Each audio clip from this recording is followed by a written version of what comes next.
up, Dolphin fans? Welcome into my very first video of the season. I had hoped to do one as the new league year started, but with 3 kids, just being in typical Houts fashion, I did not get one out on time. So here we are, March 20th. I am jumping into the film breakdown, doing some deep dives on some of these guys the Miami Dolphins signed. Obviously, I got Jordan Brooks in the chamber, Anthony Brewer, Kendall Fuller. We'll do something on Jordan Poyer, Shaq Barrett, some of those other signings, Anthony Walker. But today we're going to focus on Jonnu Smith. But before I get into that, please, guys, if you like what you're listening to, if you want to continue to support me, follow this channel. This is going to be my personal channel where I come on, do these film breakdowns throughout the year, hopefully try to monetize that and to build something, because one look at sports media tells you that any day, a new website could be on the chopping block. So I'm trying to build my own thing where I can just come on here and just basically soapbox. Before we get any further, let me just say that I am just a father. I'm just a Miami Dolphins fan like the rest of you guys. Yes, I do these film breakdowns. I watch the All-22. I pride myself on understanding football, to another degree, but I will be the first one to admit that I don't know everything. I don't know these guys' assignments. And quite frankly, I don't like to speak in absolutes. So I will be giving you my opinion on these signings, on the film that we're watching. But again, take everything with a grain of salt as you will with anyone. I am just a fan like you, and I'm just here to dive in to some of the Miami Dolphins' newest signings. Before we get into that, let's talk about some of the guys we lost. Xavier Howard, Jerome Baker, Christian Wilkins, Robert Hunt. It's a new era in Miami, for as crazy as that sounds.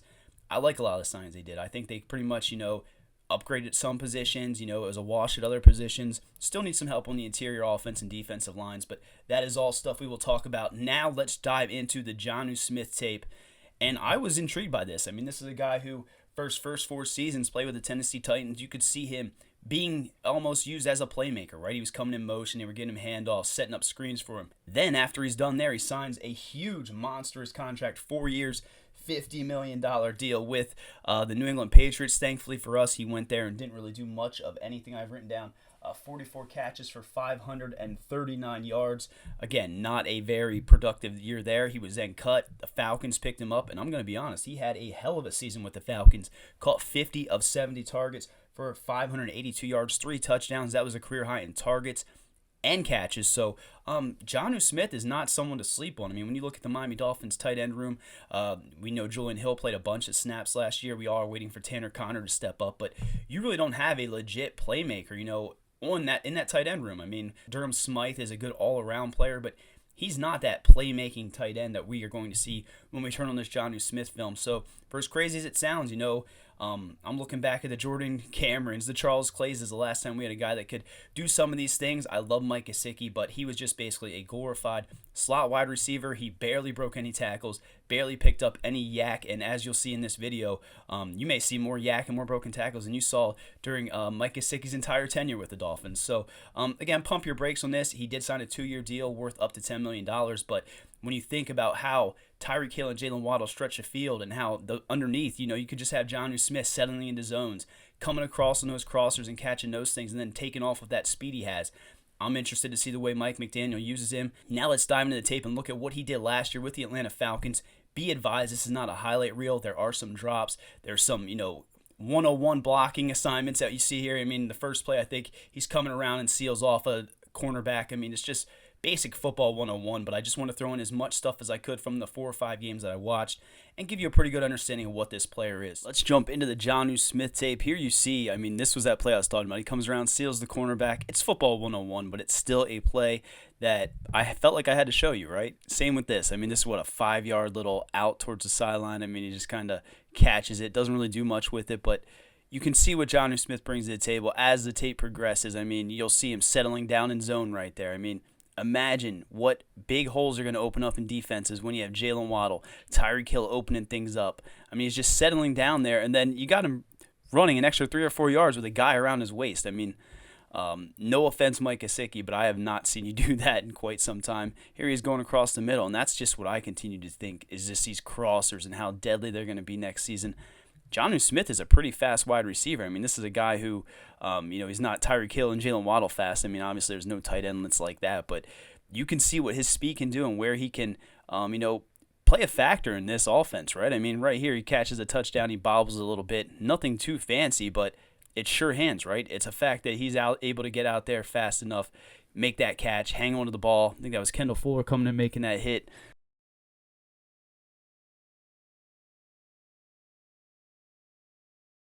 Right there, you see him breaking tackles. I mean, I was kind of joking, but he catches the ball, turns upfield, and he almost picks up more yak than we've honestly seen from some of these tight ends in years. So look at that move. Like, corner should have been a bit more physical, right? Shouldn't have let him just turn upfield like that. But you can see what type of playmaking ability that Jonnu Smith can bring to this. I mean, right here, that looked like two almost, right? That was Tua throwing that.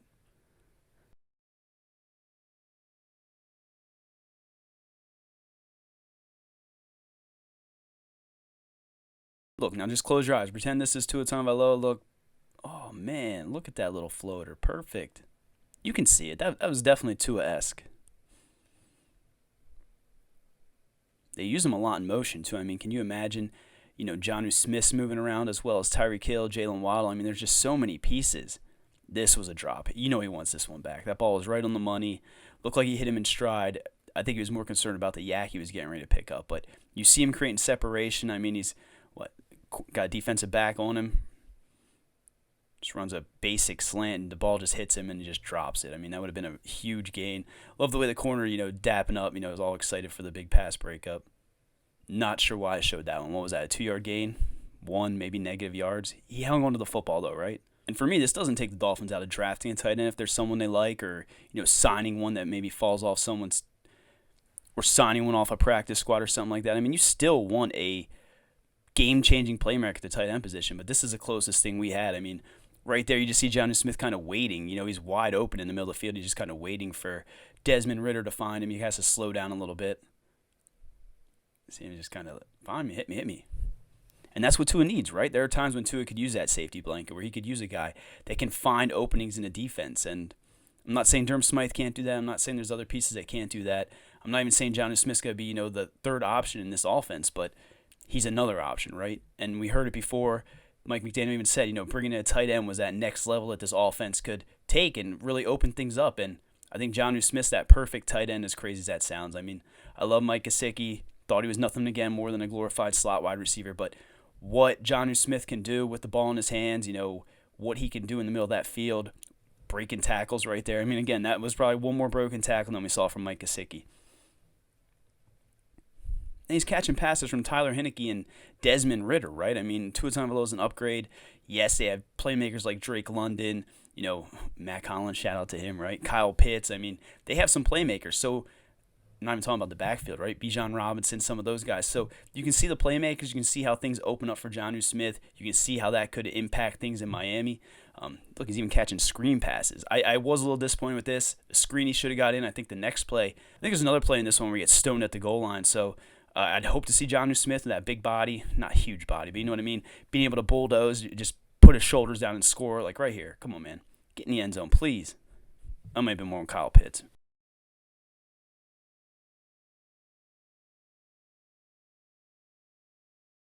And here earlier I was showing you some, solid. Earlier I was showing the basic one-to-ones of blocking, but right here he just gets absolutely thrown back into his running back for the loss.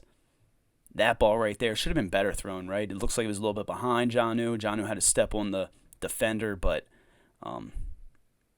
Tyler Heineke just could not put that ball on the money. And I hope I'm saying that right. I used to call him Hanky, Tyler Hanky. Jonnu wanted that one. This is probably one of my favorite plays. The Dolphins love to run screens. I mean, Jonnu Smith has a convoy in front of him, so you can give a shout out to that blocking, but you can just see Jonnu Smith, hit the acceleration, hit the nos if this were Need for Speed, and just kind of pulls away. And I mean, again, he's not Tyreek Hill, Jalen Waddle fast, but in a tight end's body, I mean, he has some of that speed and is going to be a problem for some teams. I mean, again, based on everything that was out there, all the guys that were out there, I think what the Dolphins did at the tight end position, honestly, what they did at a lot of these positions were best case scenario, right? I mean, we'll talk about it, but I feel like they almost upgrade the linebacker unit. I feel like they almost upgrade the secondary with some of the moves they made. Still need another safety. To me, the biggest holes are still in the offensive line, the interior of that, and then the interior of the defensive line. But so many moves are still going to come, and bringing a guy like Jonnu Smith, 2-year deal, $10 million. I mean, this is a guy who just came off of, a 4-year, $50 million deal from the New England Patriots, then went and had his best year after being traded to the Atlanta Falcons for, I believe it was like a swap, a 7th-round pick. So this guy wants to prove that he is a premier tight end in this league, and I don't know that he ever really truly had that opportunity. but in Miami, he'll have more opportunities than he would have elsewhere. And again, adding this piece to this offense, when they did, it's not Super Bowl game changing or anything like that, but this offense is going to be a problem. And I think Jonnu Smith's going to impress people more than we may know. Look at him, just blowing by some DBs, just outrunning guys, breaking tackles. I mean, it's just things you love to see.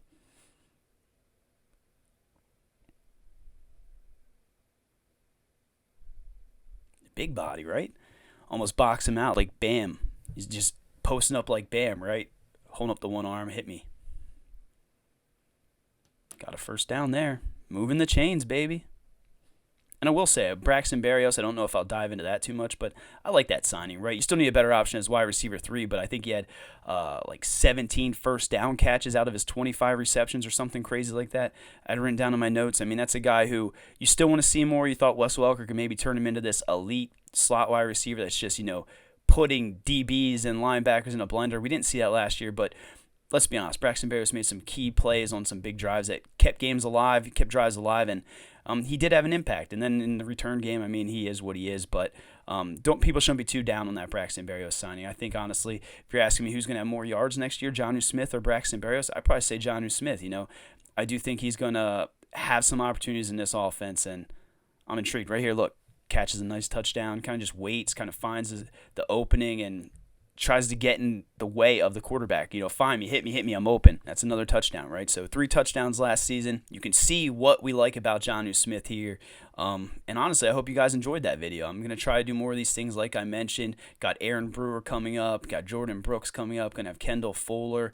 The list goes on and on. I'll probably do Jordan Brooks next, unless we do Jack Driscoll, Neil Driscoll's brother. I think he started a game at right tackle for the Eagles last year against the Buffalo Bills. So I got that one captured. Maybe I'll throw that out later today. But this was the first of many, guys. Jonnu Smith's done. Probably going to do Jordan Brooks as the next long-term one. But we'll probably have one game cut up of Jack Driscoll up later today. But there it is, guys. I finally finished it up. This is take 2 or 3. I think it messed up recording earlier today. But I hope you enjoyed it. I hope you enjoy all my videos. All I've ever wanted to do since I got on Twitter was create content that I thought Dolphins fans would enjoy. And again, I'm a nobody, but the fact that 40,000 of you follow me, the fact that everyone has given me this platform to talk about the Dolphins and seem to at least care about my opinions, it means more than you will ever know, and I'm going to try to capitalize off that. I mean, I've been trying to do a lot of stuff on YouTube, been stretched thin, whether it's the Finside or Operation Sports. Please subscribe to my podcast, another Dolphins podcast that I co-host with Jake Mendahl. We are pumping out new content every day. That's probably the best place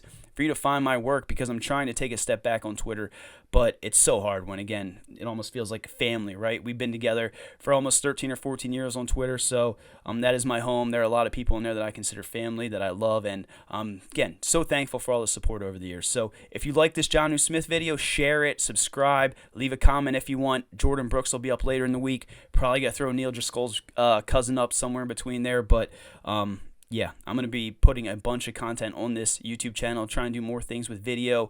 Going to have a lot more bells and whistles as the years progress, but hopefully you enjoyed this. I hope you enjoyed this. I hope you have a better understanding what Jonnu Smith can do in this Miami Dolphins offense. I will be back later this week, but as always, thank you so much for listening. Hit that subscribe button. Enjoy the rest of your day, and fins up.